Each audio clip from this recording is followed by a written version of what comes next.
Hai teman-teman, balik lagi di Kita Tera Movie. Dalam video kali ini, kembali lagi saya akan merangkum sebuah film dari Korea Selatan.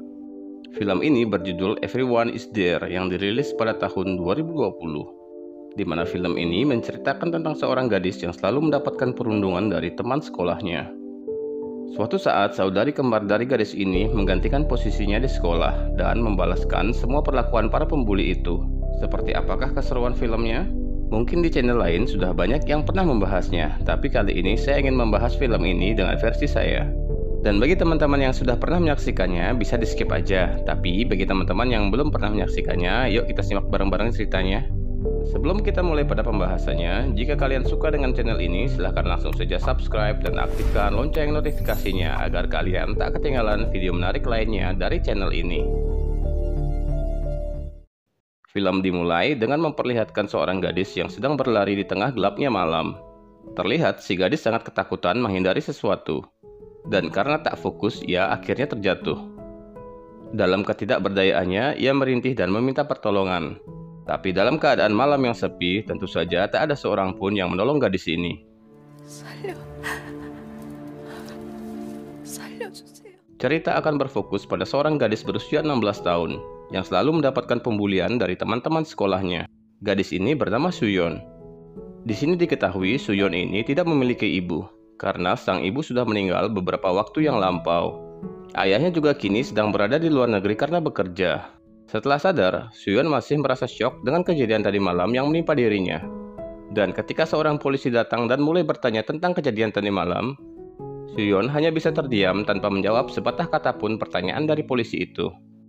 Tak berselang lama, sang guru di sekolahnya juga datang untuk menjenguk. Guru ini bernama Guru Lee. Ternyata tak hanya sendiri, Guru Lee ini malah datang bersama 3 orang tua murid. Dan ketiga orang tua murid ini tak lain adalah orang tua dari para pembuli Suyeon di sekolah. Yang lebih mengesalkan di sini, para orang tua itu merasa jika anak mereka tak melakukan kesalahan pada Suyeon. Tapi untungnya si polisi membela Suyeon dengan mengatakan jika anak-anak mereka telah membawa Suyeon ke suatu tempat dan menganiayanya. Hal itu pun telah terekam oleh kamera CCTV di dekat sekolah.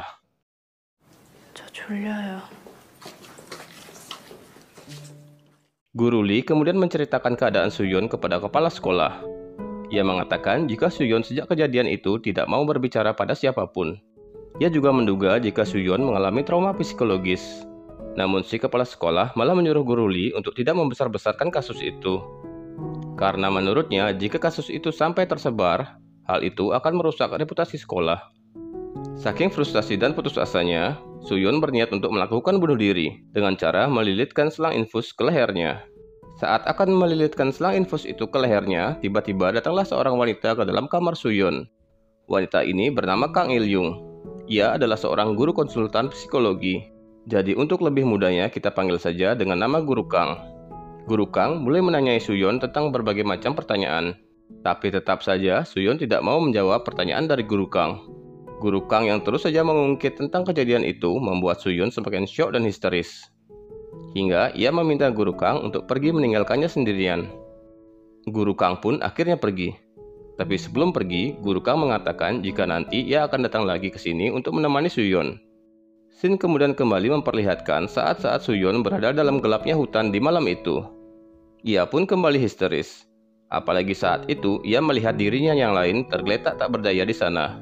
Ternyata hal itu hanyalah mimpi buruk yang ia alami. Seketika saat itu ia kembali teringat dengan kata-kata Guru Kang yang mengatakan jika ia akan kembali untuk menemani Suyeon. Keesokan harinya, karena keadaan Suyeon sudah mulai membaik, ia pun akhirnya diperbolehkan untuk pulang. Saat itu murid yang selalu membulinya di sekolah datang ke sana. Si murid ini dengan tampang tak bersalah kembali mengintimidasi Suyeon dengan kata-kata yang menyakitkan hatinya. Ia juga mengatakan jika Suyeon ini lebih baik mati saja karena ayahnya Suyeon ini sudah tak peduli lagi dengan keadaannya. Hingga akhirnya Guru Kang datang dan si murid ini pun pergi.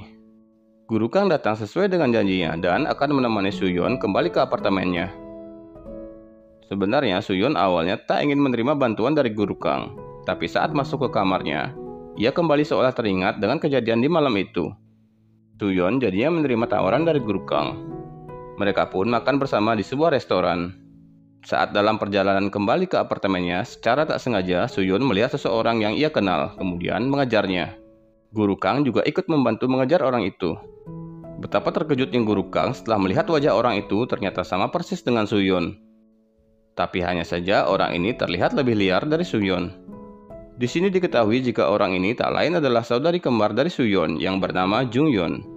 Jadi ceritanya, dulu ibu mereka tak tahu jika saat bercerai dengan ayahnya, dirinya telah hamil. Kemudian karena keterbatasan ekonomi, Suyon pun dititipkan pada ayahnya, sedangkan Jungyeon tetap bersama sang ibu. Dan saat ia mendengar kabar bahwa ibunya telah tiada, ia berusaha untuk kembali mencari Jungyeon. Namun ternyata ia telah menghilang. Di tempat lain, Jungyeon terlihat sedang mengutil sebuah barang di supermarket. Dan hal itu ternyata diketahui oleh Guru Kang. Guru Kang kemudian mengikutinya dan memberikan penawaran pada Jungyeon. Guru Kang meminta Jungyeon untuk bisa membantu dan menolong Suyon. Awalnya Jungyeon menolak permintaan Guru Kang karena ia tidak mau peduli lagi dengan siapapun termasuk Suyon. Tapi Guru Kang mengancam akan melaporkan Jungyeon ke polisi karena tadi telah mengutil sebuah barang di supermarket. Akhirnya mau tak mau Jungyeon menuruti permintaan Guru Kang dan mengikutinya ke apartemen Suyon. Di kamar apartemen Suyon, Jungyeon cukup takjub melihat apartemen yang cukup mewah yang ditempati Suyon. Guru Kang kemudian memberitahukan rencananya, di mana rencananya adalah Jungyeon akan bertukar peran menggantikan Suyon di sekolahnya. Karena sifat Jungyeon yang jauh berbeda dari Suyon, diharapkan Jungyeon dapat memberikan pelajaran pada anak-anak pembuli di sekolah itu. Pada awalnya, Jungyeon menolak rencana Guru Kang itu, karena ia tak ingin menjalani hidup sebagai Suyon selamanya. Guru Kang menjelaskan jika ia hanya menggantikan Suyon di sekolah ini saja, karena dalam waktu dekat Suyon akan pindah sekolah. Tetap saja Jungyeon berlalu dan tak menerima permintaan Guru Kang. Tapi setelah ia diberikan video pembulian Suyon, Jungyeon segera kembali dan bertanya pada Suyon, apakah yang ada di video itu adalah dirinya. Suyon yang masih trauma hanya bisa ketakutan melihat video itu. Melihat saudari kembarnya yang terintimidasi, Jungyeon akhirnya menerima penawaran dari Guru Kang. Keesokan harinya di sekolah, Jungyeon kini sudah menggantikan posisi Suyon di sekolahnya. Ia pergi ke kelas dengan santainya. Di sini terlihat jika sebenarnya ia sudah terbiasa menjalani hidup yang keras di luar sana. Tak lama kemudian, geng pembuli di sekolah ini pun mendatangi Jungyeon dan mulai melakukan intimidasi padanya. Mereka tidak mengetahui jika yang mereka hadapi saat ini bukanlah Suyon, melainkan saudari kembarnya yang mempunyai sifat barbar. Dan tentu saja Jungyeon yang sudah sangat geram langsung saja memberikan pelajaran pada ketua geng pembuli ini.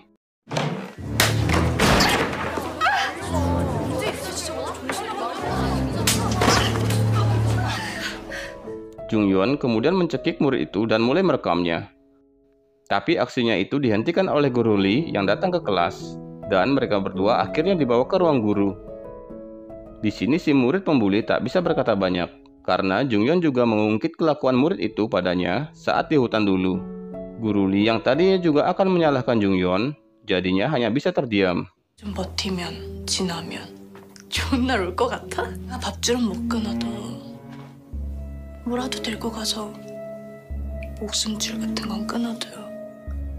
Kembali ke apartemen, Jungyeon kemudian memberikan HP-nya pada Suyon, di mana di HP itu terdapat rekaman saat Jungyeon sedang mencekik murid pembuli itu. Tapi bukannya senang, Suyon justru kembali teringat dengan trauma yang ia alami. Guru Kang lalu menjelaskan jika yang akan membuat Suyon menjadi tenang adalah dengan membuat si pembuli itu meminta maaf padanya, dan bukannya melakukan kekerasan yang sama pada si pembuli itu. Keesokan harinya saat pulang dari sekolah, Jungyeon bertemu dengan seorang polisi yang menemani Suyon saat di rumah sakit. Polisi ini menanyakan kabar dari Suyon yang ternyata telah bisa masuk sekolah setelah mengalami kekerasan. Tentu saja karena saat ini orang yang ditemui polisi itu bukanlah Suyon, ia tak mengenali siapa polisi ini. Dan kembali si polisi ini memberikan kartu namanya, dan mengatakan jika Suyon membutuhkan bantuan bisa langsung menghubunginya. Pada saat di apartemen, Jungyeon memberikan hadiah pada Suyon, karena ternyata hari ini adalah hari ulang tahun mereka berdua. Dan mereka pun merayakan hari ulang tahunnya dengan gembira, sambil memakan kue tart itu bersama.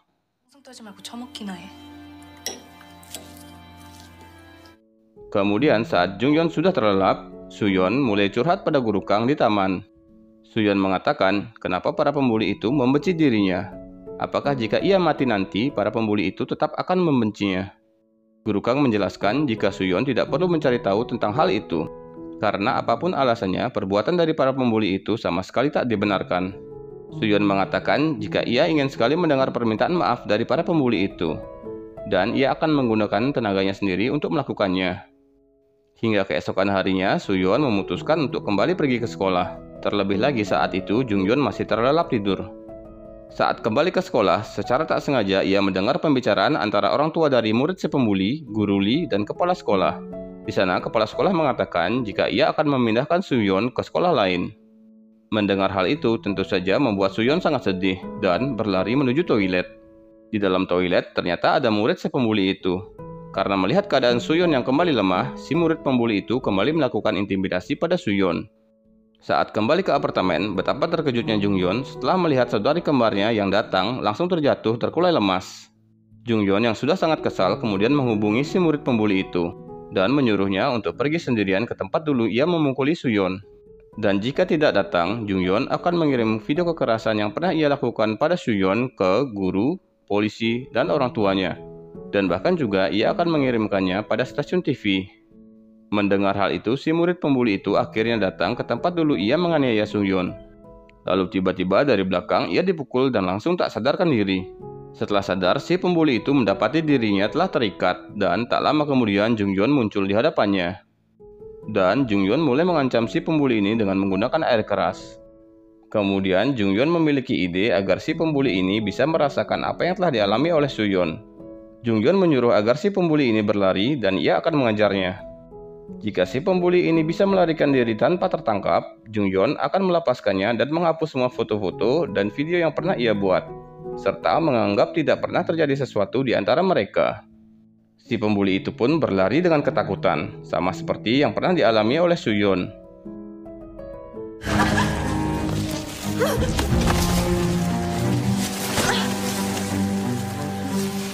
Tapi tak berselang lama, Suyeon datang ke tempat itu dan mencoba menolong si pembuli itu.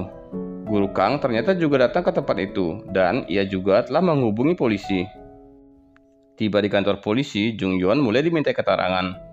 Tapi polisi heran karena orang yang mereka tangkap sama sekali mempunyai watak yang berbeda dari sebelumnya. Di sana, Guru Kang juga datang untuk menemani Jungyeon. Tapi polisi yang ada di sana seolah-olah tak menyadari kehadiran dari Guru Kang. Karena kurangnya alat bukti, Jungyeon akhirnya dilepaskan. Guru Kang kemudian pamit ingin pergi duluan, tapi menyuruh Jungyeon untuk menunggunya, karena ia akan mengantarnya pulang. Tak lama setelah itu, Jungyeon seketika diserang oleh ibu dari si pembuli itu. Ia bertanya sambil marah-marah mengapa Jungyeon melakukan hal itu pada anaknya. Jungyeon berkilah jika apa yang dilakukannya hanyalah untuk bersenang-senang. Salah satu polisi yang selalu menyebut Jungyeon dengan sebutan Suyeon membuat Jungyeon menjadi kesal. Ia kemudian mengatakan jika Suyeon yang mereka cari saat ini masih berada di rumah dan ketakutan. Jungyeon juga mengatakan akan menangkap semua gadis jahat itu dan akan membunuh mereka. Si ibu itu bertanya, siapa yang menyuruhnya melakukan hal ini?